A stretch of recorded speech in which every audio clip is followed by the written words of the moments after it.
Y no ocurre porque la gente no está acostumbrada a comprar la información, o sea, menos con el uso de nuevas tecnologías, sino que la prensa en general, salvo modelos ya más recientes, pues vive generalmente de la publicidad gubernamental en el caso mexicano, en otros casos pues de las subvenciones que pueden ser tipo subsidios o tipo apoyos a la prensa. En este caso no se ha conseguido avanzar hacia eso y seguimos teniendo el modelo de publicidad gubernamental. Entonces, cuando te cierran la llave de la publicidad gubernamental porque no te quieren, pues está en riesgo el propio medio de comunicación, su supervivencia. Y en ese contexto, pues lo que sí ocurría con los otros medios es que tanto flujo de dinero, pues en realidad acababa impactando en sus líneas editoriales. No solo el caso ya más abierto público que firmaron este acuerdo para censurarse, sino todo lo demás, o sea, cuando había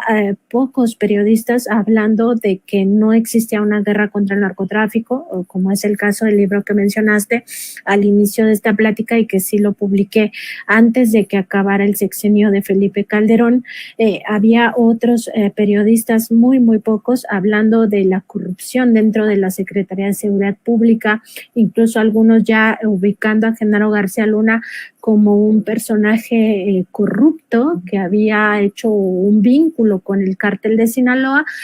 pues en la mayoría de los medios de comunicación, en realidad eso estaba totalmente fuera de su agenda. ¿Por qué? Porque no les interesaba informar a la sociedad, porque en realidad sus líneas editoriales estaban plegadas en aquel momento al gobierno, porque era un gobierno que atendía a sus intereses de grupo, a sus intereses de empresa, a sus intereses de negocio.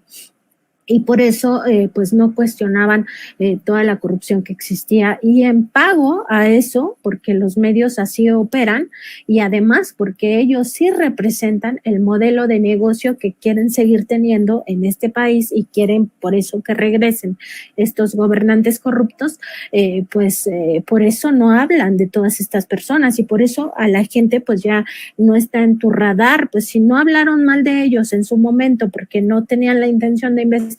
porque eran amigos, eran compadres, eran socios de negocios, muchos de ellos ilícitos, pues menos van a hablar ahora mal de ellos, ¿no? O sea, que quieren que regresen al gobierno. Entonces, ¿por qué vamos a fiscalizar algo que estuvo mal en el pasado si en realidad queremos que eso que estuvo mal permanezca o regrese al poder? Eso nos explicaría un poco por qué estos medios de comunicación no hablan de estos personajes, y eso nos explica todavía más por qué nosotros no recordamos a personajes clave dentro de estas tramas de corrupción. Pasa lo mismo con García Luna. García Luna es un escándalo monumental, o sea, nada más pensémoslo, si se tratara de un exfuncionario del gobierno del presidente López Obrador, bueno, esto ya se habría acabado,